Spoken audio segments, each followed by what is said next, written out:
A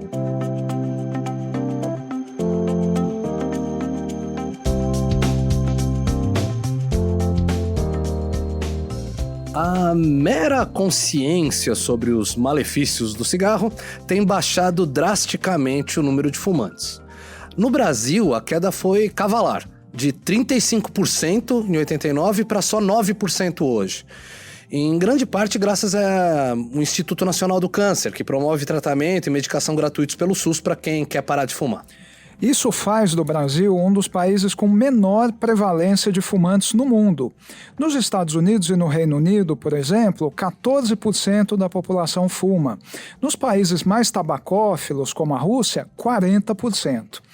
As gigantes do tabaco, então, têm apostado suas fichas em outro produto, os cigarros eletrônicos. É que enquanto a venda de cigarros normais cai, a das versões eletrônicas sobe. O número de usuários desses aparelhos cresceu 500% nos últimos 7 anos, de 7 milhões de pessoas em 2011 para 41 milhões em 2018. Aí é aquela história. Lembra, quando a Kodak deixou de desprezar as câmeras digitais, já era tarde. A indústria do cigarro, obviamente, não quer repetir a mesma história. Bom, a venda de cigarro eletrônico é proibida aqui no Brasil, desde 2009, e em dezenas de outros países também. Isso acontece por 2 motivos. Primeiro, porque para boa parte dos órgãos nacionais de saúde não parece uma ideia razoável colocar mais um dispositivo de entrega de nicotina no mercado. E segundo, porque não há estudos suficientes para garantir qual é o risco que o cigarro eletrônico acarreta à saúde pública. Prova disso é a onda recente de mortes de usuários desses dispositivos nos Estados Unidos. Ela indica que ainda há muita coisa para ser estudada. Mas e aí? O cigarro eletrônico é mesmo um perigo para a saúde pública? Ou podem ser uma alternativa menos danosa para quem não consegue parar de fumar? É o que a gente vai analisar nesse podcast aqui. Eu sou o Alexandre Versinhassi, diretor de redação da Super. E eu sou Bruno Garatoni, editor da Super. Para nos ajudar com essa questão, nós convidamos a doutora Estela Regina Martins, especialista em dependência química do Núcleo de Pneumologia do Instituto do Coração e autora do livro Cigarro Eletrônico, O que Sabemos. Doutora, muito obrigado por ter aceito o convite. Primeira coisa que nós queremos perguntar para a senhora é a questão das mortes nos Estados Unidos, né? Quase 1.900 pessoas foram parar no hospital depois de usar vaporizadores, que é outro nome para cigarro eletrônico, e 37 delas morreram. A gente já sabe o que está causando isso e, mais importante, pode ter casos similares no Brasil? Bom, o prazer é meu em estar aqui com vocês para a gente poder conversar sobre assunto tão polêmico, né? E que precisamos levar a informação para a população. A questão das mortes nos Estados Unidos, nem o CDC sabe realmente qual é o composto dentro do cigarro eletrônico que está desencadeando as doenças pulmonares e algumas que evoluem para óbito. O CDC, só para a gente É o colocar. centro, é como se fosse o Ministério da Saúde dos Estados Unidos. Perfeito. Né? A questão é que muitas pessoas estão colocando que quem está usando o cigarro eletrônico com THC, que é o princípio ativo da cannabis, da maconha, é que está desencadeando essas mortes, porque eles compram no mercado ilícito, né? Aqui a gente precisa fazer um parênteses. Até o Juul também, ele até há pouco tempo atrás, ele é um produto que não é legalizado a sua venda, o seu comércio pelo FDA, que é a Anvisa dos Estados Unidos. O Juul, né, que é só pra gente colocar aqui pro ouvinte, que é o cigarro eletrônico mais popular, é aquele ali que o pessoal fala que é aquele que é igual a um pendrive, que todo mundo talvez tenha já visto um, pelo menos, já que a coisa entra no Brasil, né. A gente tem que existe uma brecha legal lá nos Estados Unidos, né, por enquanto, e que aí esses produtos são vendidos como se fossem patches de nicotina, como se fossem chicletes de nicotina, coisas que as pessoas usam para parar de fumar, né? Só que isso é só uma brecha legal, porque qualquer loja de conveniência nos Estados Unidos vende esses cigarros eletrônicos, né? Principalmente o Juul, que virou uma febre. Mas a gente voltando ali para o caso das mortes... Então, muitos estão atribuindo, né, a mistura com o THC. Mas uma análise que está sendo feita, né, a gente percebe que 55% dos usuários desse produto usam com nicotina e THC.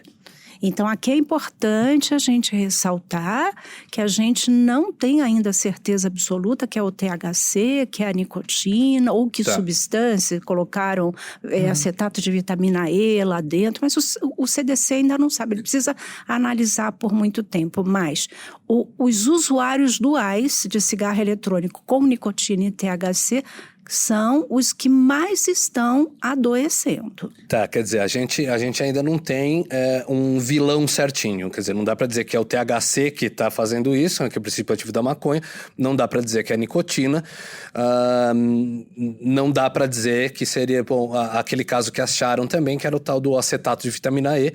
Só esclarecendo para os ouvintes também, o acetato de vitamina E é uma coisa que usa-se no mercado ilegal de óleo de cannabis, de óleo de maconha. Por que eu digo mercado ilegal? Porque nos Estados Unidos, em alguns estados, é legalizado, a venda de óleo de maconha para ser fumado é legalizado. Você pode comprar em dispensários, né? Só que aí acontece o seguinte, aí você tem produtos que são, vamos dizer, produtos que são basicamente pirateados. Ele é feito meio fundo de quintal, e aí a vitamina E, ela entra para adicionar espessura ao óleo, porque o usuário desse tipo de produto, né, desse óleo, o usuário ele entende que quanto mais viscoso for o óleo, maior a qualidade. Aí esse pessoal faz um negócio de má qualidade e coloca o tal do acetato de vitamina E para dar uma engrossada. Então, quer dizer, e esse acetato sabe-se que ele pode ser comido, mas não pode ser respirado, né? E aí sabe-se que ele causa problemas no pulmão. Mas é isso, né? A gente ainda tem nesses casos gente que não fumava isso, né? Gente que tá com essa doença, mas que consumia cigarros eletrônicos comuns, né? Exatamente. Eu acho que aqui entra uma questão que o cigarro eletrônico ele é uma junção de tantas substâncias que até o próprio CDC sabe que vai ter uma dificuldade muito grande de identificar uma única substância que estão causando esses danos pulmonares, até porque não é um único dano. Existem vários tipos de pneumonia. O último achado era como se a pessoa tivesse ficado exposta a um grande incêndio, ou seja, ela inalou substâncias tóxicas que a gente só percebe em grandes incêndios e a árvore respiratória dela estava completamente queimada. Então, assim, que outra substância levou a esse outro tipo de dano pulmonar? Haja vista que não é só um, né? Então, isso acaba sendo um grande mistério para a gente e, nesse momento, a gente olha para o Brasil e vê o que está acontecendo nos Estados Unidos. A gente tem muitos amigos que trabalham com isso, né? Muitos americanos, colegas nossos que trabalham no controle do tabaco, e a gente fica muito triste de ver, porque eles se empenham muito, né? E no Brasil, porque nós temos uma lei que proíbe o comércio, a publicidade, é lógico que nós temos esse problema aqui também, que é o mercado ilícito, mas a nossa população está muito mais protegida. Você me perguntou se a gente já tem casos aqui no Brasil que eu tenha conhecimento, né, de colegas que trabalham em outros serviços que estão conosco no INCOR. Nós já temos conhecimento de 3 casos, né? É mesmo?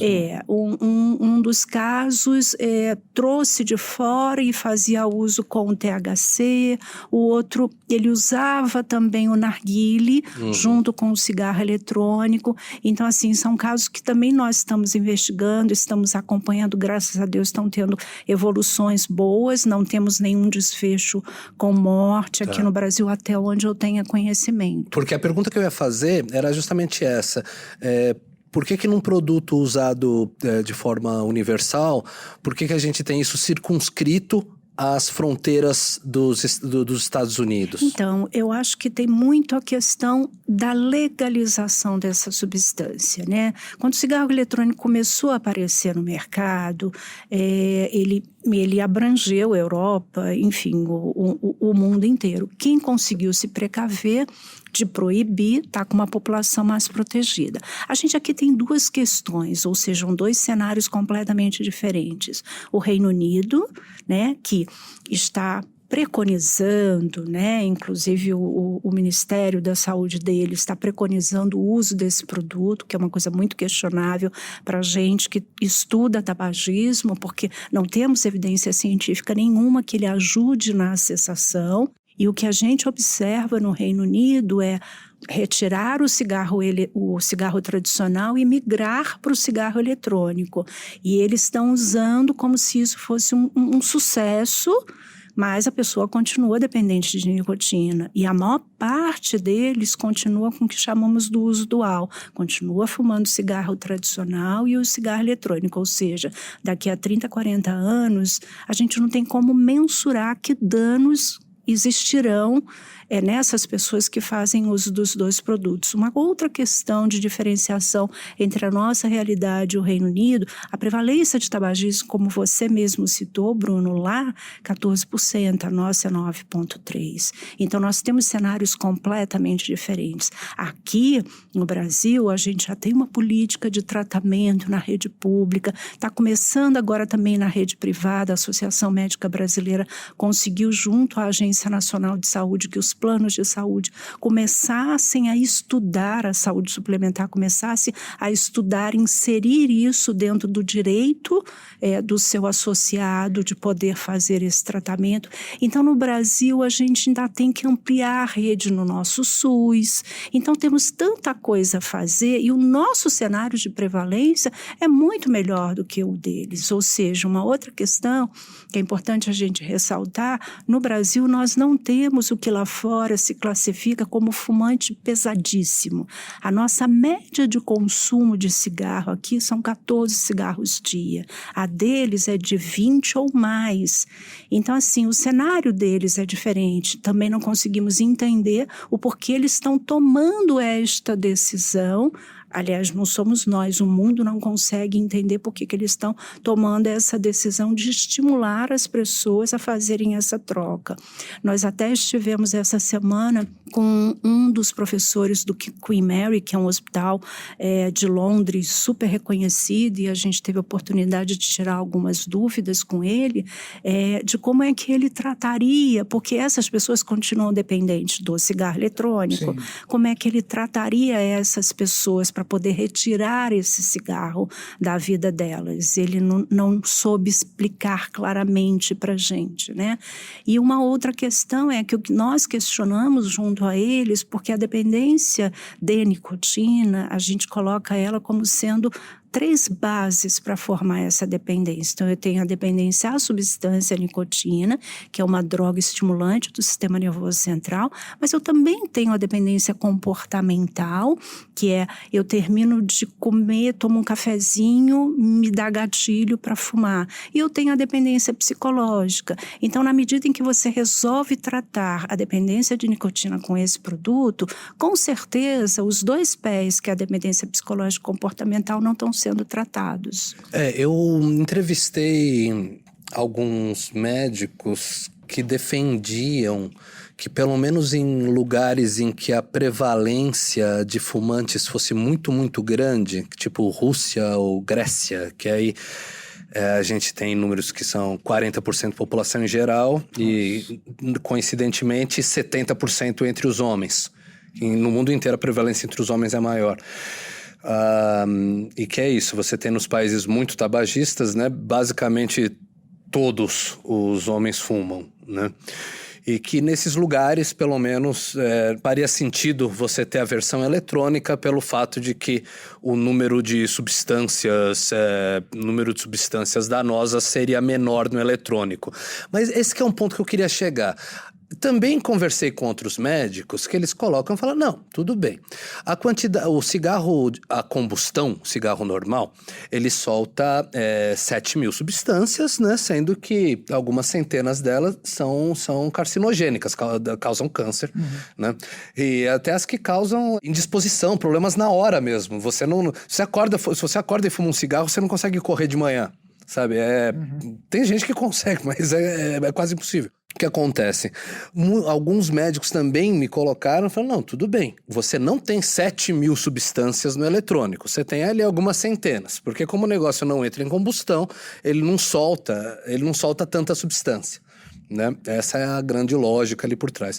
Por outro lado, há outras, né, substâncias que são exclusivas do cigarro eletrônico e que a gente não sabe, né, o que elas causam. Então, quer dizer, existe um lado, a senhora como médica também concorda que existe um lado que a pessoa também tá um pouco se fazendo de cobaia nesse sentido? Eu não tenho dúvida em relação a isso. Você bem colocou. No cigarro tradicional, você precisa queimar o tabaco e aí você libera o alcatrão, que é uma junção aí de 63 substâncias cancerígenas, e você libera também o monóxido de carbono, que é um risco para você ter um infarto, para você ter um derrame. Ok, quando você passa para o cigarro eletrônico, você não teria a combustão, você teria um aquecimento. Aqui a nicotina é líquida e aí você não vai formar uma fumaça, que é o que acontece no cigarro tradicional. No cigarro eletrônico você forma um vapor. Para formar esse vapor, tem que se adicionar, no mínimo, 3 substâncias que são responsáveis pela criação do vapor, que é o propileno glicol e o glicerol, que são substâncias sabidamente que fazem danos ao pulmão. Fazem um processo inflamatório, vão levar à lesão pulmonar. Tanto que elas são liberadas para uso em alimentos e não para você fazer inalação desse produto. Porque há muito tempo, não é hoje, há muito tempo a gente já sabe que ela causa esse dano. E a terceira substância é o etileno glicol, que é uma substância mais barata e que, se for usada, de um modo geral, elas são usadas em cigarros eletrônicos mais baratos, né? O etileno glicol, a gente também já sabe... Ele é até pior do que o propileno, ele é até pior do que a dupla propileno glicol e glicerol. E o etileno glicol, ele faz dano, ele é teratogênico, ele faz danos ao feto. Nossa. E em contato com o tabaco, ele é explosivo. Então, quando a gente começa a estudar, a gente fica assustado com isso. Então, a gente não pode nem falar, não tem combustão, mas como você bem disse, eu adiciono tantas outras coisas que muitas hoje eu já sei que faz dano. Mas em longo prazo, se essa pessoa usar esse produto por 30, 40 anos, que novas doenças a gente vai estar possibilitando que essas pessoas desenvolvam? É porque é um negócio engraçado, né? Você tem esse lado de que o vapor seria mais limpo do que a fumaça. Por outro lado, né, os cigarros eletrônicos existem só há 15 anos. Né? Eles foram uma coisa que foi sendo estudada por muito tempo pela própria indústria, mas ninguém chegou lá. Quem chegou lá, como sempre, foi a China, até um pouco antes da China ser a grande China de hoje, que é a China do 5G, né? Que agora a China já é parte da Escandinávia, né? Mas era na China mais raiz ali, que aí um farmacêutico, ele tinha habilidade para trabalhar com nicotina líquida, nicotina que é usada em PET, PET para parar de fumar, quer dizer, existe um comércio, né, hospitalar de nicotina líquida, e aí ele fez essa junção com propileno glicol, glicerol, fez um vaporzinho ali que tinha público, né? E lançou o primeiro cigarro eletrônico, e aí graças à internet, esse primeiro cigarro, ele meio que foi parar no mundo inteiro. Aí só fazendo, né, uma recapitulação. Essa primeira geração de cigarro eletrônico, o que aconteceu? Pequenos fabricantes começaram a entender que eles poderiam fazer versões artesanais. É uma comparação parecida, sem querer tergiversar muito, com vinho e cerveja. Para você fazer vinho, você tem que comprar um terreno, ou no Chile, ou na França, ou no Rio Grande do Sul. Dizem que em São Roque também dá, né? Mas você tem que comprar um terreno, né? Você tem que comprar um terreno num lugar onde o clima dê aquela uva, tudo, aí você fabrica o vinho. Para fazer cerveja, não. Você compra os grãos, você compra um grão da Alemanha, nem grão da Alemanha, você compra um lúpulo da Alemanha, um grão ali do Luiz Felipe Scolari ali e tal, e faz a cerveja, né? Então, por isso que você consegue achar cerveja inglesa em qualquer bar de São Paulo, tal. Mesmo sem... Ela não precisa vir da Inglaterra, dá para fazer aqui. Com o cigarro eletrônico foi parecido, porque o cigarro, para você fabricar cigarro normal, é muito difícil. Você tem que plantar tabaco, ou se você não planta, você tem que comprar do produtor de tabaco. E aí você ter uma parte laboral ali muito forte. O Paraguai, que é especialista em fazer cigarro, em fazer cigarro pirata, o Paraguai é engraçado, eles têm 18 fábricas de cigarro, sendo que o consumo deles, 2 fábricas seriam necessárias. Então, quer dizer, eles têm 16 fábricas para... e esse cigarro pirata todo vai todo pro Brasil, né? Então, quer dizer, eles têm... só que aí, você precisa de uma fábrica, você precisa até ali de magnatas ali e tal por trás disso. Com o eletrônico, viram que não, que era simples obter a nicotina líquida por meios ou ilegais ou semi-ilegais ali, ou até por meios completamente legais, você tendo um médico lá, não sei, para assinar, um farmacêutico para assinar alguma coisa. Então, conseguia-se ali tal, vamos dizer, por meios praticamente legais você fazer. E aí o pessoal foi vendo que dava para pegar esse cigarrinho que os chineses tinham inventado e fazer eles mesmos ali tal um receptáculo de nicotina, e eles começavam a vender a nicotina em frascos. Então o fumante ali lá por volta de 2009, ele conseguia comprar um frasco de nicotina líquida, ele colocava dentro de uma cápsulazinha ali, ou da mesma cápsula chinesa, ou de outros fabricantes, que aí como uma coisa muito simples, você consegue fazer com equipamentos comprados na Santa Ifigênia, comprado em lojinha. Então, começaram a sair os primeiros cigarros eletrônicos artesanais. Aí, com isso, criou-se toda uma cultura. Isso foi acontecendo no mundo inteiro muito rápido. Muito rapidamente, os líquidos, eles começaram a ter... milhares de sabores. Mesmo, era até falso às vezes ele tava lá, sabor Coca-Cola, nem tinha gosto de Coca-Cola, mas era sabor Coca-Cola. E assim, mas com a miríade de sabores ali, e uma miríade de fabricantes fazendo os equipamentos, então criou-se uma aura artesanal em torno do negócio. Um pouco que você tem na comunidade, entre quem fuma maconha, você passou a ter entre usuários de nicotina, principalmente estavam deixando de fumar o cigarro normal e adotar. E esses cigarros foram aumentando a potência deles, né? Então chegou um momento ali, bem recentemente, que eles já eram os tanques, né? Que produzem uma quantidade muito grande de fumaça. De fumaça não, né? De vapor, no caso. E aí veio uma outra geração, que aí é o Juul, né? Que é o cigarro, que é um em forma de pendrive, capitaneou, e que acho que é o que vai levar para nossa próxima questão. O Juul chegou em 2015, mas só apareceu no mercado para valer mesmo lá para 2017, 2018, só pegou mesmo em 2019. E ele tem uma particularidade. Ele entrega uma concentração de nicotina muito, muito, muito maior até do que aqueles cigarros eletrônicos em forma de tanque e que soltam aquelas fumaças na frente do bar ali e tal, que você vê quando você tá passando na frente. O Juul, ele quase não solta fumaça, mas ele é muito potente na parte de nicotina. Doutor, eu queria ver eu fiz esse resumo da história só para colocar o ouvinte mais dentro da situação. E aí eu queria entrar na sua parte de novo. Qual que é o perigo, então, de você substituir... Você é fumante, você fala, bom, não tô conseguindo parar de fumar, então eu vou passar pro tal do Juul, que entrega quantidades cavalares de nicotina. Qual é o perigo de fazer essa mudança? E pegando carona na questão do Versi, a senhora falou no uso dual, o uso simultâneo, ele é mais perigoso do que usar individualmente um ou outro, por quê?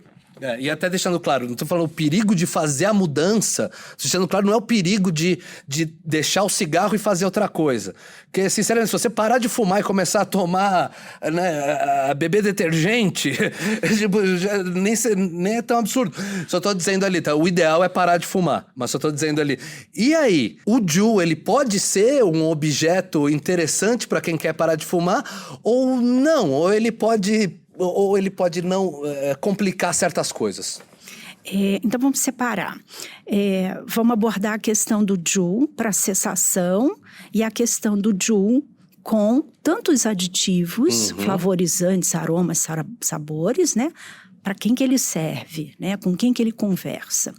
Então, a história do Juul, ela cresce, ela explode nos Estados Unidos na medida em que ele chega ao mercado e o CEO da Juul, ele pede autorização para entrar dentro das escolas, isso antes das férias de verão. Então, assim, acampamento de verão, nas férias do verão, nos Estados Unidos, é um acontecimento igual ao nosso carnaval, né? Nossa, é aquela preparação, vou sair de férias com os amigos, vamos acampar e tal. Então, eles pedem essa autorização aos diretores da escola, levando o JUU e dizendo que eles vão fazer, na realidade, uma orientação para que as crianças não fumem, porque fumar faz muito mal à saúde, e que se elas quiserem brincar, elas podem usar esse produto, porque na realidade ele só tem flavorizantes de morango, chocolate, creme brulee, baunilha, torta de limão. E eles entram na sala de aula porque eles prometem que caso as crianças, né, gostem do produto, marquem seus amigos nas redes sociais dizendo não fumem, usem esse produto, eles teriam um acampamento de verão patrocinado. Patrocinado pela própria JUU. A JUU estava fazendo esse tipo de ação. De ação, né? Copiando muito estratégia da indústria do tabaco, porque estudaram os documentos internos da indústria do tabaco que estão lá na Universidade de Stanford, ou seja, aprenderam a lição direitinho, e apesar deles serem uma startup que não tinha nada a ver com as grandes transnacionais do tabaco, eles repetem as mesmas estratégias de conquista dos seus adolescentes de reposição de mercados. E talvez até pela desculpa, vamos dizer assim, de ter sido startup lá atrás, porque aí hoje você tem essa cultura de achar que tudo que vem de startup é bonitinho, né? E aí os caras estavam colocando cigarro eletrônico em acampamento em acampamento de criança, né, então, que é uma coisa que se a indústria do tabaco tivesse feito, seria um escândalo. Seria um escândalo de proporções multibilionárias, né? Iria fechar a companhia que fizesse isso. E aí eles se aproveitaram, então, de serem pequenininhos e foram fazer isso. Acho que do fato da população não conhecer, os próprios diretores não conheciam, e eles diziam para a garotada que não tinha nicotina. Aí a garotada vai para o acampamento de verão e quando volta na sala de aula, os professores começam a observar que eles não tiram esse pendrive da boca, porque ele produz uma quantidade de vapor muito pequena, quase imperceptível. E aí, assim, a associação que a gente faz, na minha geração, a gente quando estava nervoso, não tinha o que fazer, a gente mordia a ponta do lápis e da caneta. Bom, a garotada de hoje morde o pendrive, né? E aí eles começam a pedir para ir ao banheiro. E toda hora tá pedindo para ir ao banheiro e demora um tempo lá. E aí o fiscal, né, da escola vai atrás e se sente um aroma no ar que não é um aroma característico de banheiro. E aí ele começa a ver esses dispositivos, esses pendrive na mão de todos os alunos. E esses alunos não sabiam que já estavam dependentes. Por isso que toda hora eles precisavam recarregar a dose de nicotina no sangue, para o cérebro, e aí pediam para ir ao banheiro para fazer essa recarga. Quando eles chegam em casa, eles se trancam nos quartos e ficam fumando esse produto o dia inteiro.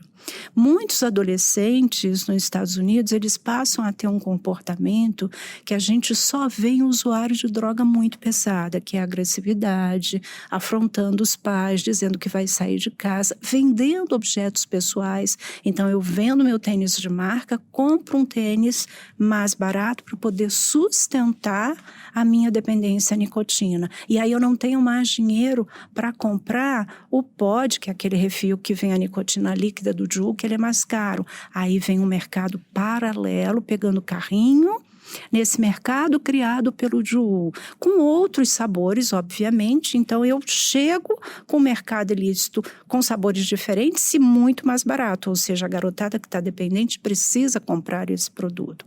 E aí, o que a gente vê nesse cenário são adolescentes com uma dependência nunca vista.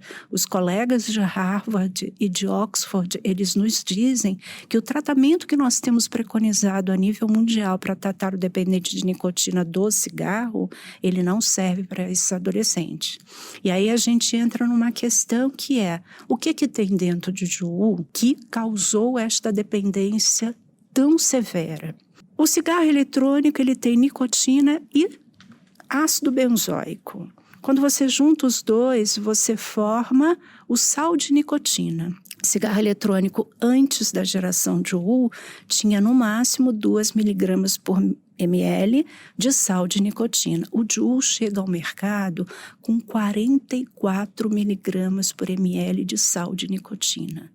No percentual de nicotina, o cigarro que existia antes no mercado do Juul tinha no máximo 2% de nicotina. O Juul já chega no mercado com 3% e até 5% de nicotina. Ou seja, você tem duas formas de impactar esse cérebro muito mais rapidamente e com potencial de instalar uma dependência muito mais rápido. Quando você tem um sal de nicotina, o que acontece? O fumante, ele faz a tragada, esse vapor, por ser sal de nicotina, ele não irrita a garganta, então eu consigo fazer tragadas mais profundas e tragadas com mais frequência e ele rapidamente chega no pulmão. E rapidamente ele vai ao cérebro. Isso é uma máxima dentro da dependência química que quanto mais veloz o tempo dessa nicotina, depois de tragada, chegar no cérebro e liberar dopamina, que é o hormônio do prazer, quanto menos tempo é este percurso, mais fácil você instalar uma dependência. Porque você traga, você tem prazer na hora. Você está triste, você traga, você já se sente melhor. Você está feliz, você traga, você fica mais feliz ainda. Ou seja, o resultado que você está buscando, ele é quase que num piscar de olhos, ele acontece. E o Juul, ele manipula, né? Essa nicotina líquida, obviamente, hoje a gente sabe por toda a estratégia de marketing que foi feita com as crianças, que tinha essa visão de querer ter cada vez mais dependentes, ou seja, em pouco tempo eles chegam a mais de 70% de vendas no mercado. Eles desbancam todos os outros produtores, né, fabricantes de cigarros eletrônicos. Quer dizer, é aquilo, né? Eles produziram uma maquininha muito viciante, em alguns aspectos até mais viciante que o cigarro comum, né? Então eu lembro que nos frascos tradicionais que você tinha antes, algum que tivesse 12 miligramas por ml de nicotina era quase intragável. Um de 18, que eu sou fumante, né? Então posso dar para falar. Quase intragável, conta mais, porque é amargo, é isso? Por causa do seguinte, uma parte grande da nicotina daquele outro, ela para na boca, ela é absorvida, como ela não é o sal, ela é absorvida pela mucosa, uma parte, e aí uma parte menor chega aos pulmões. Então o que acontece? Então, aí às vezes ali, quando eu peguei e falei, não, vou tentar trocar o normal pelo eletrônico, lá em 2014, aí eu falei, então vou colocar um com mais nicotina, vou colocar um com 18 miligramas por ml. E aí, nossa, era bem intragável mesmo. Então, tanto que vende pouquíssimo, assim, né, tal, nessa concentração, porque o negócio meio que para na boca, né, não só, e até na hora dos pulmões ali, tal, você sente bastante. Você não usava na época com nenhum flavorizante, aroma e sabor, era tabaco mesmo. Era com sabor tabaco, né, sabor tal, tabaco. O flavorizante era o tabaco, Tá. né, tal, então... E aí com o Juul você tem aquilo, né? Que com 18 miligramas por ml já era intragável, o Juul vem com 59 miligramas por ml e mandando já tudo direto pro pulmão, meio que não para na boca. É tanta nicotina que da primeira vez que eu fui tentar usar o Juul, de novo para tentar parar de fumar, para parar de fumar cigarro normal, foi quase igual da primeira vez que eu tinha fumado um cigarro normal. Eu tive uma sensação de desmaio, quase que eu desmaiei, e a náusea. O que era aquilo? Era uma quantidade de nicotina que o meu corpo, de quem fuma há 27 anos um maço de cigarro forte por dia, não estava acostumado. Quer dizer, o corpo de um velho aqui, assim, e que, né, que já estaria curtido ali, né, tal, pela vida, né? Nada, cara. Aquilo era uma bomba. E aí você imagina alguém que começa com isso.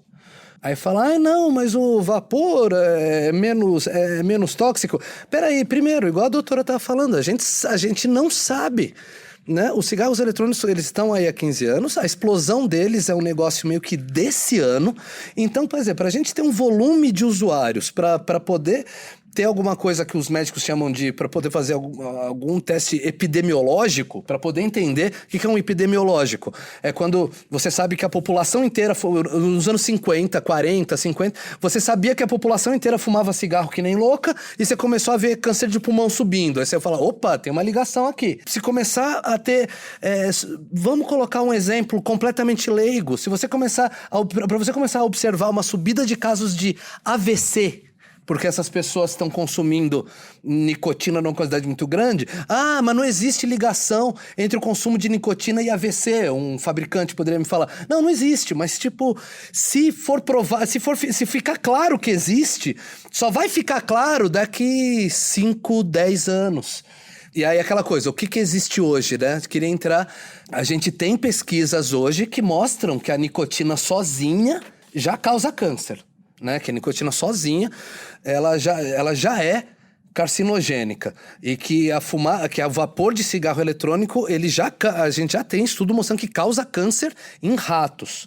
Tudo nessa vida a gente começa nos testes com cobaias, e os testes, eles não são testes promissores, dizendo...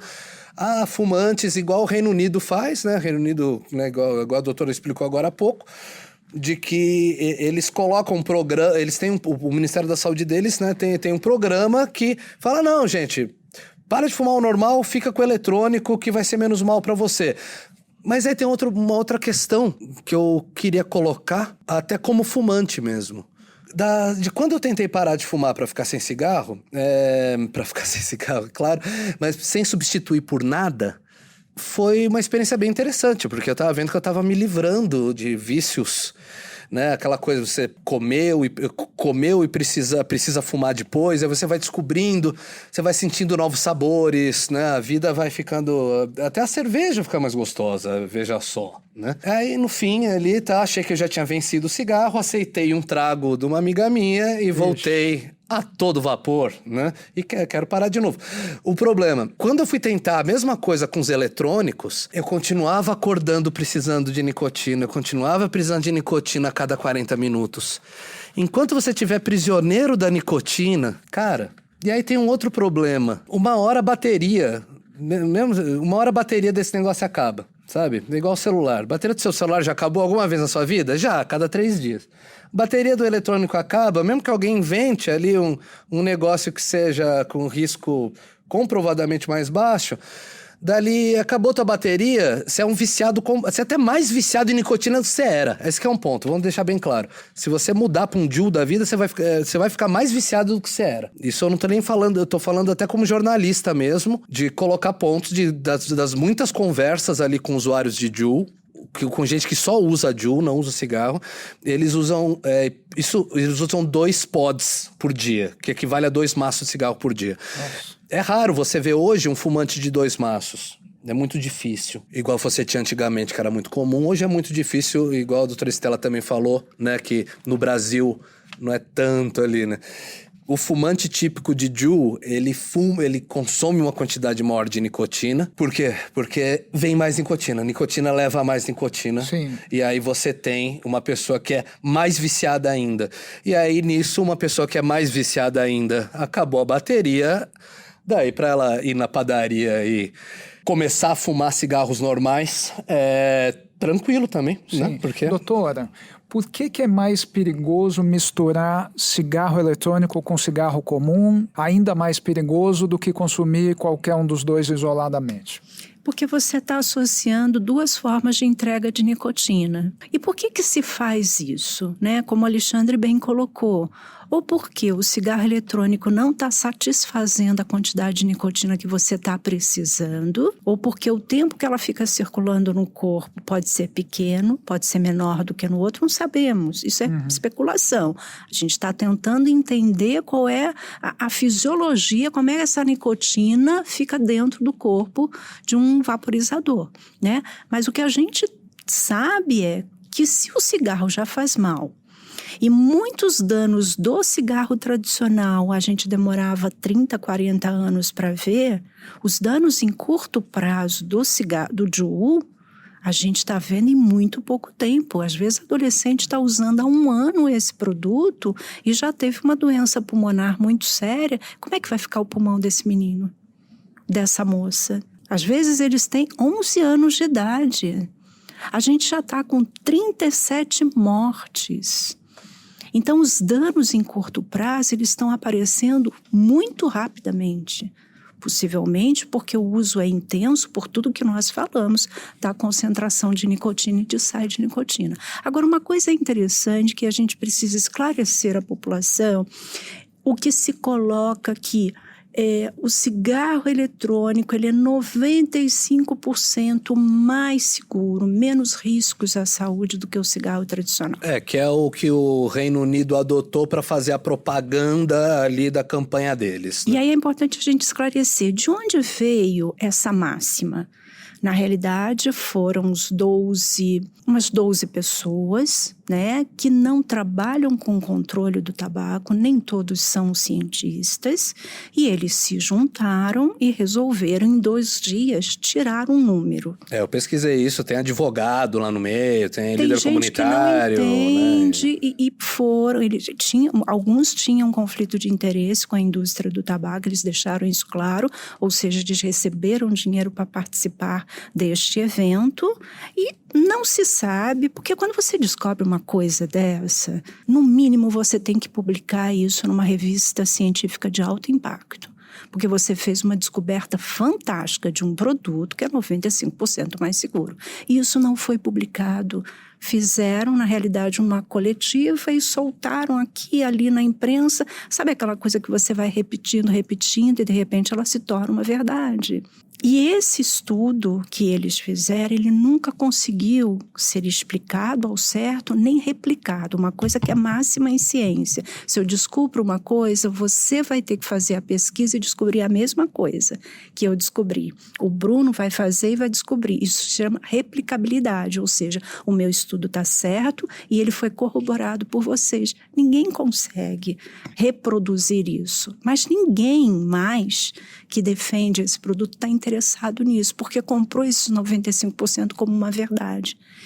E isso acaba interferindo em políticas públicas, como a gente está vendo no Reino Unido, né? O que nós temos conhecimento, que nos chegam em lendo muitos jornais do Reino Unido, é que existe uma política de governo de saúde pública em que a liberação de verba para centros de tratamento de fumante estavam reduzindo cada vez mais. Começou uma redução de 25%, 50%, 75%. Essas clínicas que precisam desse dinheiro para funcionar começaram a fechar a porta. Os fumantes, principalmente os de baixa renda, eles recorrem então ao farmacêutico. O farmacêutico não está preparado para isso. Ele é mero dispensador do produto. A dependência psicológica e a dependência comportamental não são tratadas. E aí o Reino Unido tem uma estagnação na queda de fumantes, na queda da prevalência. E aí eles têm como uma solução para eles, vamos começar a fazer propaganda na televisão do cigarro eletrônico, inclusive indicando para grávidas que não conseguiam parar de fumar. Então isso, à luz da ciência, até a OMS, a Organização Mundial de Saúde, isso é assustador como política pública. E acho que é aquele ponto, né, até por você ter cigarros eletrônicos com, se me corrija se eu estiver errado, com etileno glicol, né, que é comprovadamente faz mal a grávida, ao feto, né? Exatamente. E essa pessoa vai para o mercado, ela pode encontrar você não sabe o que você está comprando. Exato, não está lá, né? Não tem a regulamentação suficiente, fica tudo meio escuro. Quando você fala em regulamentação, é importante a gente esclarecer. Muitas pessoas falam, mas o Brasil não tem regulamentação. Tem sim. A nossa regulamentação, a número 46 de 2009, tem 10 anos de lei, né, de norma, ela proíbe a venda e proíbe o comércio. Proibir é uma forma de regular. Você não proíbe o uso, mas, por exemplo, se você viaja e você quer trazer o seu cigarro eletrônico, isso é ilícito. O seu produto pode ser apreendido quando você está chegando no Brasil. Então, é importante que as pessoas saibam disso, mesmo que seja para uso pessoal. Então, não vamos dizer, né, como é uma fala muitas vezes da indústria, né, que nós precisamos conversar sobre esse produto. A Anvisa fez em agosto algo inédito. Foram 2 audiências públicas com intervalo de 2 semanas. Nós participamos. Todos tinham direito à fala. Nós, da saúde, a indústria do tabaco também, os vaporizadores, as pessoas que conseguiram parar de fumar com o tratamento que é preconizado, né? Então, eu acho que agora nós temos que aguardar, porque tudo que foi colocado vai ser estudado por pesquisadores independentes para que a Anvisa tome a sua decisão de fazer a manutenção ou não dessa norma. Mas é isso, né? Diante do que tem, qual que é a sua posição, qual que é a sua posição pessoal, então?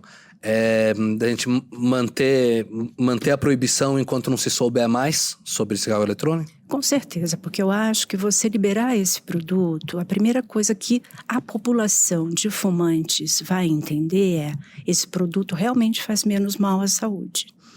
Porque a Anvisa liberou ele para ser usado. A garotada que não fuma vai entender: esse não faz mal à saúde. E o ex-fumante que quer voltar a fumar porque sente falta do prazer que sentia com o cigarro, ele vai entender, então agora eu posso me satisfazer com esse produto porque ele faz mal à saúde. A população não vai entender que ele faz mal à saúde, vai entender que ele não faz mal à saúde. Uhum. Eu fiz uma reportagem na Super de novembro, né, sobre cigarros eletrônicos, e o ponto que eu achei bastante importante colocar ali, e para quem quiser, tá na internet, é só entrar ali na edição da Super, você vai ver. Um ponto que eu achei importante colocar é que a nicotina é uma droga extremamente perigosa. A nicotina, ela te torna um escravo dela, né? O modo como a nicotina age no cérebro é muito pernicioso, porque a nicotina, a substância nicotina, né, ela se liga a certos receptores, né, os receptores de acetilcolina, e aí com o tempo você danifica esses receptores e o cérebro começa a criar mais deles. E aí chegou uma hora que você acorda de manhã e aí os receptores estavam danificados, quando eles voltam a agir, você se vê, entre aspas, né, com um monte de receptores daquilo. E isso é um dos responsáveis pelo craving, né, pela vontade de fumar. E que essa vontade de fumar, ela te torna escravo. Acho que quem não fuma, ou pelo menos quem tem o privilégio genético de ter experimentado cigarro e não ter se viciado, porque tem gente que experimenta qualquer tipo de droga, às vezes não se vicia, né? Mas isso é privilégio genético. A maioria das pessoas está sujeita a ficar com um vício incapacitante. E eu quis deixar claro ali, mesmo até o meu caso pessoal, né, que numa conta básica, eu fumei meu primeiro cigarro há 27 anos, foram 191 mil unidades até agora, 191, tô caminhando para o número 200 mil. Em valores correntes foram 98 mil reais gastos, né? Se tivesse ficado investido esses 98, se tivesse colocado ali 10 reais, o equivalente é de hoje 10 reais por dia durante esse tempo todo, esses 98 mil reais numa aplicação mais ou menos iam ter virado 700 mil reais com muita facilidade. Então, então a gente tá colocando aí, né? Esse é o tamanho da coisa. A gente não para pensar. Qualquer pessoa que tivesse disciplina para guardar o dinheiro de um cigarro diário desde os 15, 16 anos de idade, ela pode chegar aos 40 numa situação bastante confortável, mesmo que ela for pobre.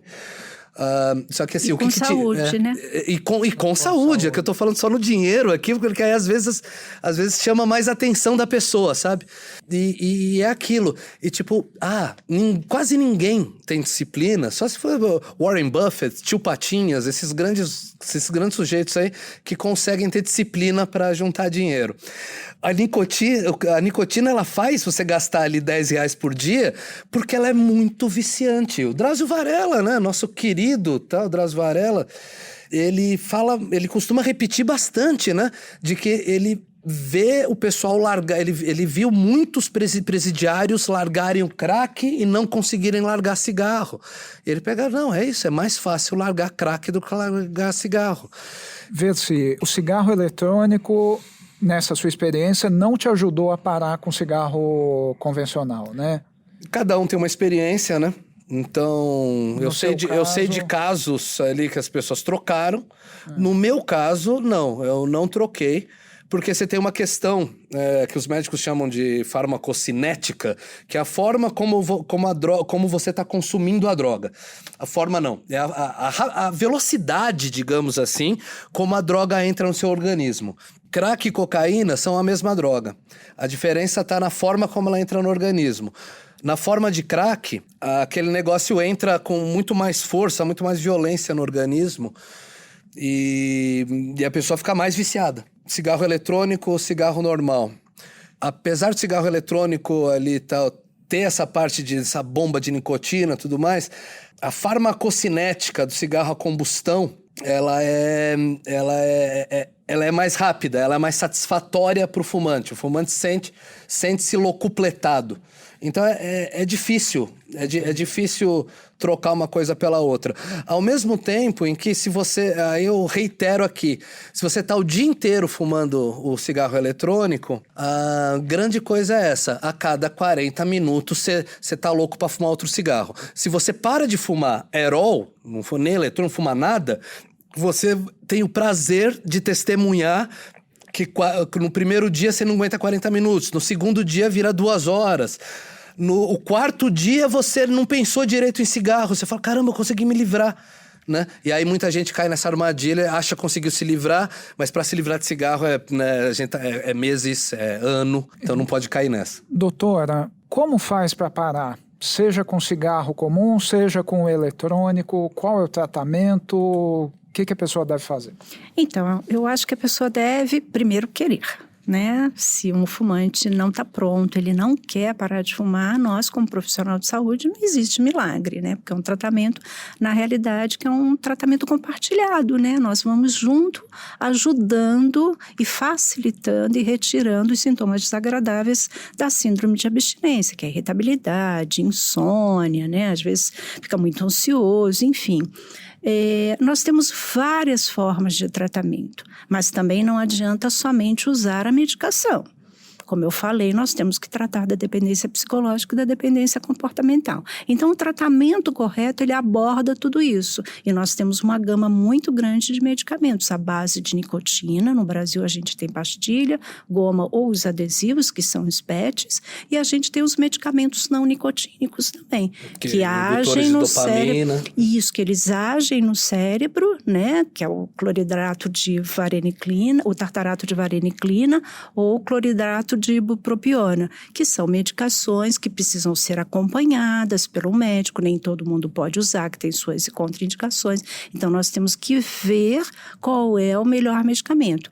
E é o que eu digo para os meus pacientes, Alexandre, nenhum fumante virou fumante do dia para a noite. Ele insistiu, porque o primeiro cigarro não foi gostoso. O primeiro cigarro deu tosse. Eu já tive paciente que na primeira tragada caiu e bateu com a cabeça no chão do banheiro. E no dia foi quase seguinte, o que aconteceu comigo. E no dia seguinte, essa pessoa estava lá tentando, porque ela precisava fazer parte dos pares que todas fumavam naquela época, né? Então, dá trabalho para ser fumante.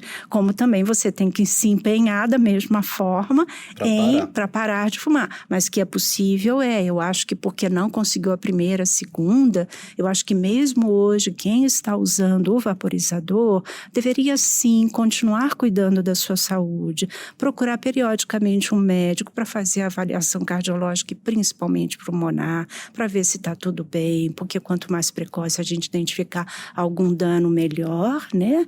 E buscar ajuda ajuda, porque como você bem disse, o ideal é você ter essa sensação de liberdade, que o dependente, quando ele para de usar a substância, no caso a gente está falando da nicotina, é uma sensação maravilhosa de que a vida está no teu comando, que você pode tudo.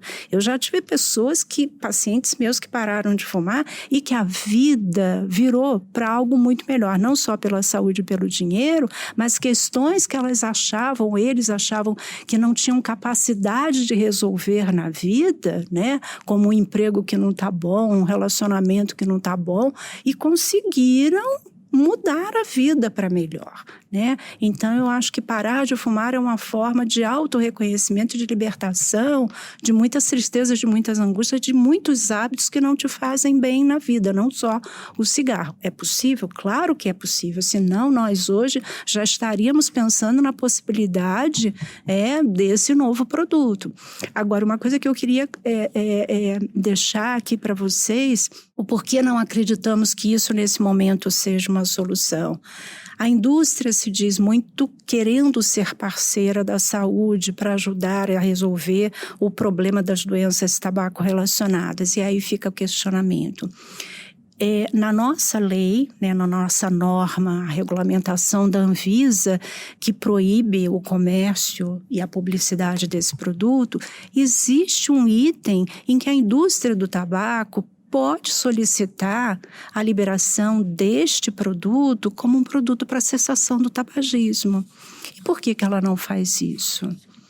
Ela tem esse dispositivo legal, mas aí ela tem que provar para a Anvisa que esse produto tem menos riscos à saúde do que o cigarro tradicional. E como isso não está completo, como isso não está provado, a gente não... Aí ela quer colocar esse produto, levando as pessoas a acreditarem que esse produto tem menos danos à saúde. E aí a população acaba... Por isso que eu agradeço muito a vocês a oportunidade de estar aqui, de verdade. A gente que agradece. Porque a gente está podendo levar um outro lado que nem sempre chega à população. Ou seja, por que estamos preocupados? Só porque a gente é contra fumante? Imagina, eu trabalho com dependente de nicotina há mais de 25 anos. São meus pacientes queridos. Eu realmente resolvi dedicar minha vida profissional a isso, porque eu gosto de ajudá-los e eu sei que eles têm capacidade de parar, né? Então, obviamente, se tiver alguma coisa que cientificamente esteja comprovada que vai ajudá-los, nós seríamos os primeiros a estarem defendendo. Só que o que a gente está percebendo é que nós estamos tendo pessoas que param de fumar, os que tinham parado de fumar estão voltando a fumar, e as crianças que estavam protegidas estão iniciando nesse produto. E nos Estados Unidos a gente percebe que em pouco tempo de uso, essa garotada está com uma lesão pulmonar, você pode tornar essa pessoa incapacitada o resto da vida. Perfeito. Nós tivemos um rapaz com 26 anos de idade que usou o Juul por 2 anos, ele teve um derrame hemorrágico. Nossa. Uma artéria rompeu no cérebro dele, metade do corpo dele está paralisado, ele não consegue falar e ele perdeu 50% da visão nos 2 olhos. Isso é uma coisa que você vê uma pessoa lá pelos 50, 60 anos, não com 26 anos de idade. Quer dizer, aí a gente já começa a aí ver você olha e você bem fala, esse estranhas. produto realmente é um produto bom para a saúde pública, eu não estou falando do indivíduo, estou falando da saúde coletiva. E é aquilo, né? Claro, do ponto de vista da indústria, isso daí é um negócio de redução de danos financeiros, né? Porque no mundo que tá parando de fumar, o sujeito fabrica cigarro, aí fala, bom, agora o pessoal tá parando de cigarro, vamos ver aqui, opa, o eletrônico tá subindo, foi exatamente o que a gente falou lá atrás, opa, então vamos partir para essa. E é isso, eu acho que o mais importante aqui é justamente esse ponto. A gente está, poxa, o que fazer para parar de fumar? Eu acho que o Brasil tem muitos problemas, mas a gente nunca olha para as coisas positivas que eventualmente o país tenha. E uma coisa muito positiva que o país tem é a gente ter virado um dos países onde menos se fuma no planeta Terra. Fuma-se aqui menos do que na Suécia. Parabéns para todo mundo que conseguiu parar. E parabéns principalmente para o Instituto Nacional do Câncer, que conseguiu fazer um programa. E eu visitei um centro de combate ao tabagismo em São Paulo, eu vi que eles atendem gente muito, muito pobre, que não teria condição nenhuma de fazer aquilo, e não acredito que você tenha coisas parecidas com isso em nenhum lugar do mundo. Não creio que na Escandinávia você tenha um programa que funcione, que a pessoa pode chegar, morador de rua pode chegar lá e ter um tratamento com medicamento, com coisas caras, ele pode ter tudo aquilo. Isso aí, pessoal, cuidado, seja com cigarro comum e cada vez mais cuidado com cigarro eletrônico, não caiam nessa. Muito obrigado, doutora Estela, muito obrigado, Versi. Eu que agradeço a oportunidade de estar aqui, né, podendo levar algum esclarecimento e informando que qualquer pessoa que deseje parar de fumar é só buscar uma unidade básica de saúde perto do seu trabalho ou do seu emprego, que se lá não tiver, ela será referenciada para um local de tratamento. Muito obrigado a você que nos ouve, um abraço, até a próxima.